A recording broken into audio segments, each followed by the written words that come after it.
So welcome everyone. So today I'm with Twinkle. She's an incredibly talented creative artist. She's been known to do really great arts.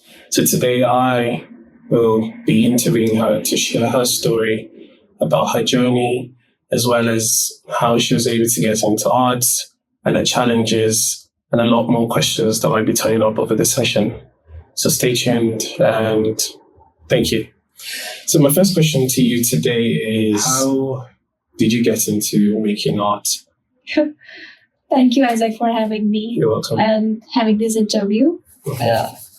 So I would like to answer it like, how have I come up to this? It's because I'm coming from a country that is culturally rich. Right. And I'm from a city of the Taj Mahal, which was one of the wonders. And it's one of my habits, like from the childhood, where a kid is indulged in artistic habits in the room corner. So I've been doing like that, and I pursued it in my professional work later. So, and my family supported me, and this is how it keeps on going and keeps on inspiring me. Right, that's good to hear. So if you don't mind me asking, how long, when, at what age did you start painting?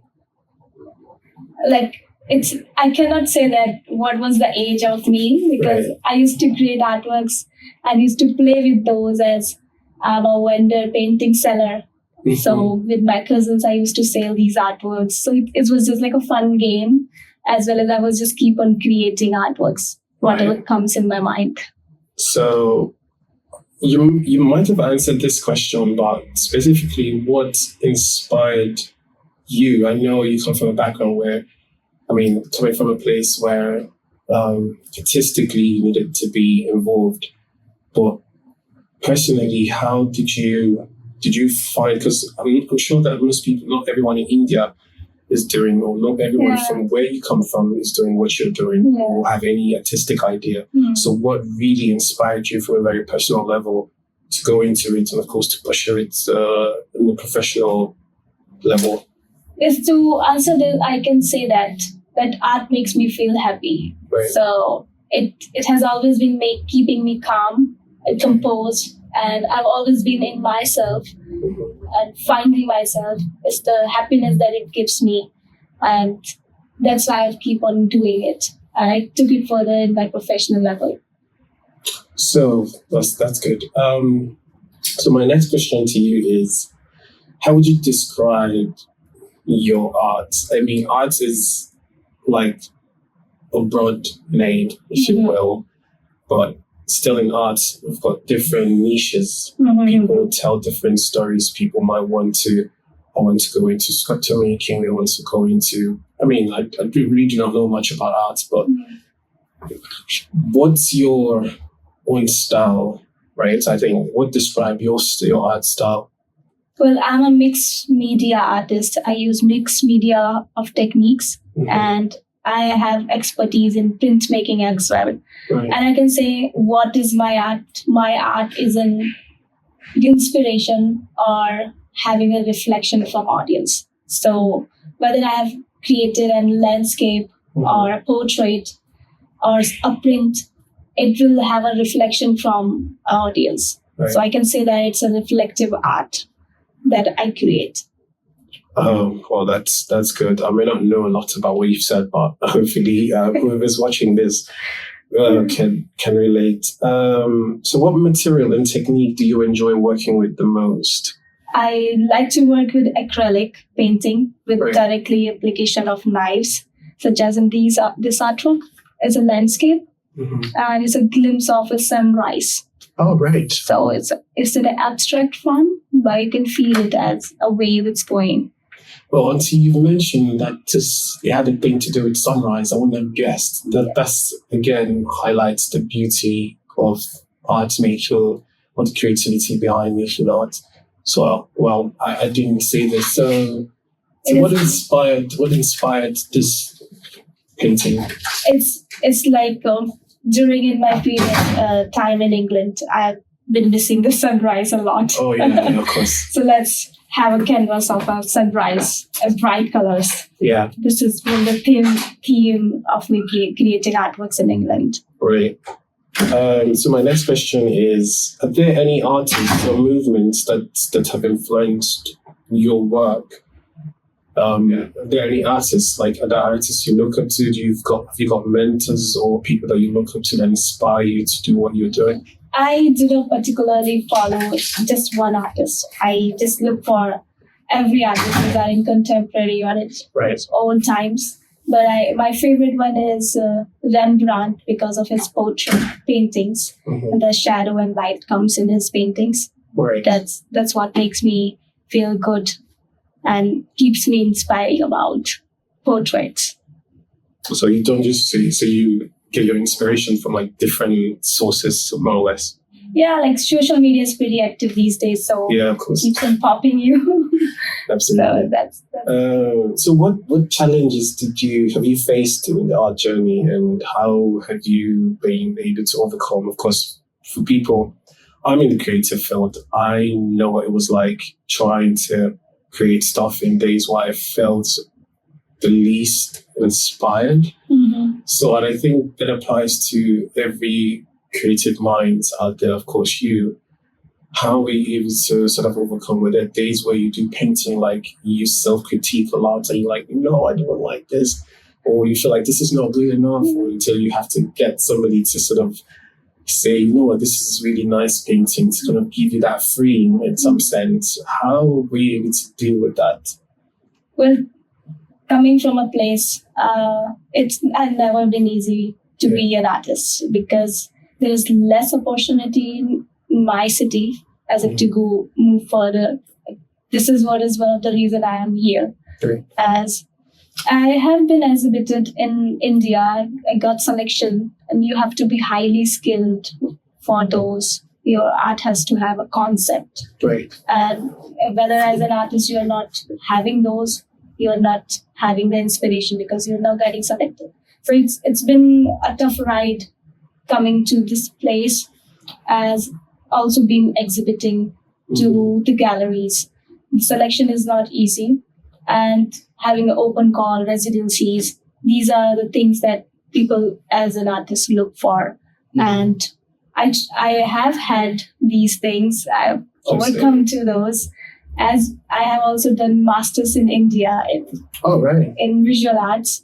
That's what now keeps me calm, because I have already expertise in one field in printmaking. Now I'm coming to fine art, so it is now ease for me, as I feel comfortable with that. So you find that transition sort of not much of a hassle. Yeah. So I do not panic. Right.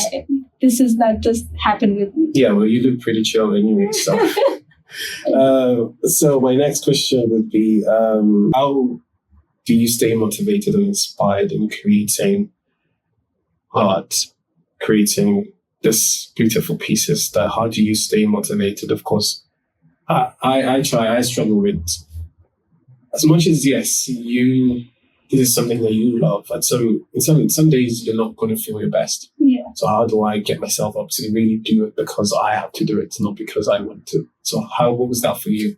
Art is for me to keep me happy, as I was told you, and it has been my slogan that it makes me happy. Right. Because I do it when I'm feeling low, I'm not in a good mood, I do art. And if I'm doing art, I'm happy. So it's just the vice versa. Yeah. And to keep me motivated is that the daily life, the personal attributes I have towards people and people are having me, it keeps me motivated. That people like me with jolliness, like I have a laughing nature. I smile a lot. It's just the positiveness I get, and that's what I try to put in my artworks. And that's what keeps me motivated most of the time. Well, that's amazing to hear. So my next question is, do you have like a memorable projects that you worked on? So what I mean is, do you have this particular piece of work that you've done in the past and you're like, this is my best work? Yes, there are a few works, but what's on the top there? is the Chinese street that I did.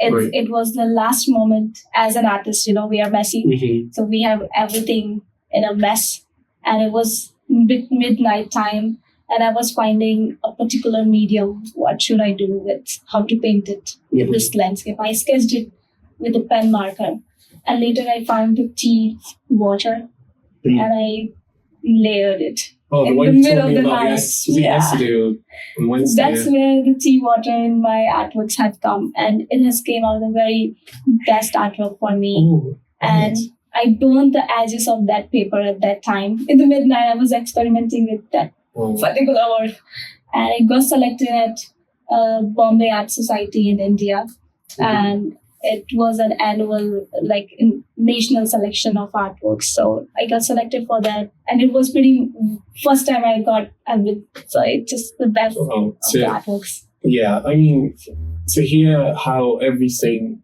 sort of panned out and being able to be one of your best pieces is just amazing. Yes, it's just it just tells you how being persistent, irrespective of how you feel. How much results that can bring. So I'm really, I would love to see what the art looks like. But I like the part where you said, you had to burn the edges just to give it like that vintage look, yeah. Yeah. So I think this is why it goes selected, because sometimes we think that, it's an error in art, but it's not an error. It's the imperfections and the perfections in disguise, yes. You have to admire those. Yeah. I mean, I think one of the arts that's, what's his name? Is it Ihan or Esan? Yeah. So one of the paintings, the ones that's got the geometry. So I was asking him, how long is this painting be? Because I noticed that he had rough marks on it. He said, I did it on purpose. I did it by myself. Wow, that's really creative. And he made it look very he gave it this vintage look. It's not too new, but people can almost relate to it. And that's a uniqueness in art creation that's beginning to make way in recent time. So well done. So this is one of the things artists do. We need to make things vintage, and we do it on purpose. Yeah. Because honestly, I was like, why does this art have marks? But when I asked him how long have you been, how long did it take you to do this? He said just 2 months or 3 months. I'm like, why does he, in my head, that's before I asked him. It's why does it have so much marks on it? And then I asked him, he said, I did it on purpose. Oh my goodness. And it's with expertise. Yeah. So it's just amazing how, you can come up with stuff like that. Well, that's good. I mean, I'm learning a lot. But I'm sure that I cannot make clothes and put holes on it because I think I want to make it vintage. I'm sure no one is going to buy. So that would be a fashion, no new fashion. Well, I don't know. Because, anyways, we'll see. There's nothing, we don't box ourselves, so we try. I'll buy. Oh, really? Yeah. All right, that's fine.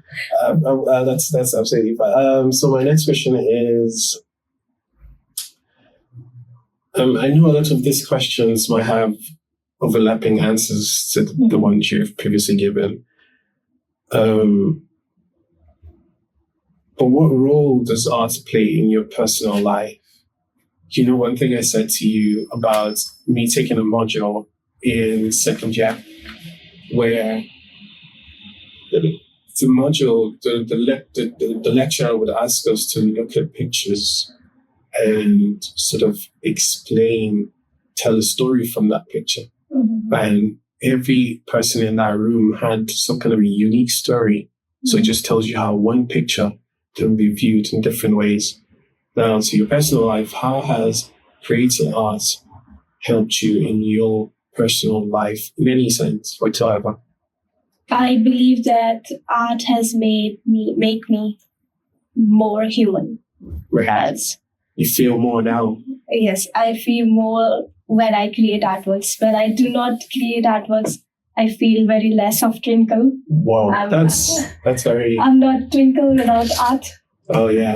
So how did the name come about? I was going to ask you, why Twinkle? I mean, it's a very creative name, by the way. But especially in India. Sorry? Especially in India. Oh, is it? Yeah, I'm from India. I know you're from India, but how did somebody give you that name? Did you come up with that name yourself? Or? Well, my I have been told that my aunt gave me this name, Twinkle. Yeah. Because I know Twinkle Twinkle Little Star. So it was like pretty English name had been given to me. And it's just a single name. Yeah, it's just very, I like the name. It's very like distinct, and it's almost like you remember it. Easy to remember. That's one thing about when you're giving names. Give names that will make people think are easy to remember. And with no surname, I write it twice. Twinkle, twinkle. Oh yeah, do you? Yes. It's officially Twinkle. But, yeah. But I have to write on official forms twice. Twinkle, twinkle. Those who are having single names have to write single name twice. Oh, right.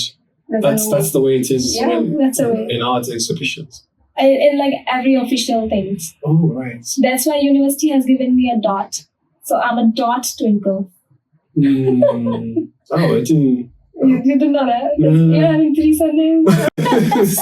I didn't know that, but that's interesting to know. So I don't know if this is the last question, but what advice would you give to people who, I know you're still learning, we're all learners anyways, but what advice would you give to people who started the journey of arts and trying being in the creative field?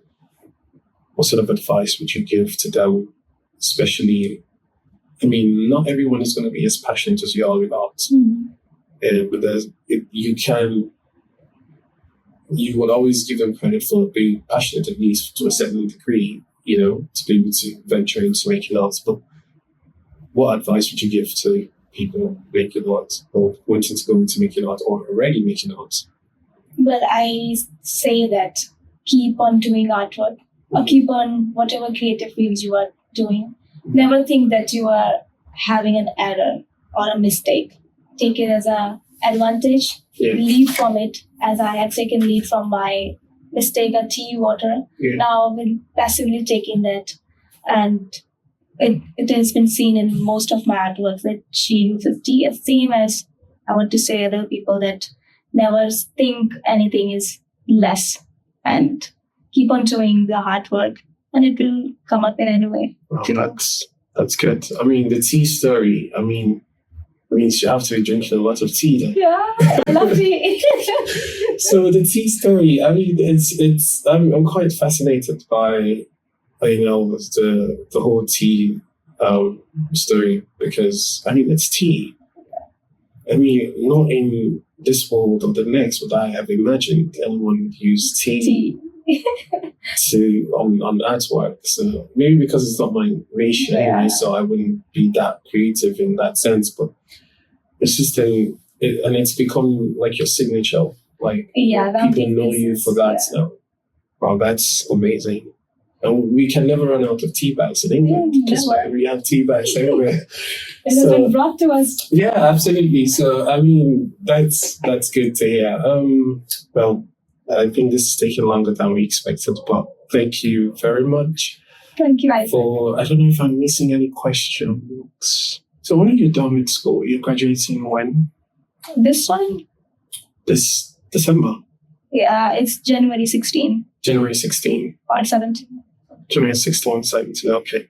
So anyone that's there, if you're in Teesside, please come say hello to her, come support her, and thank you all for listening.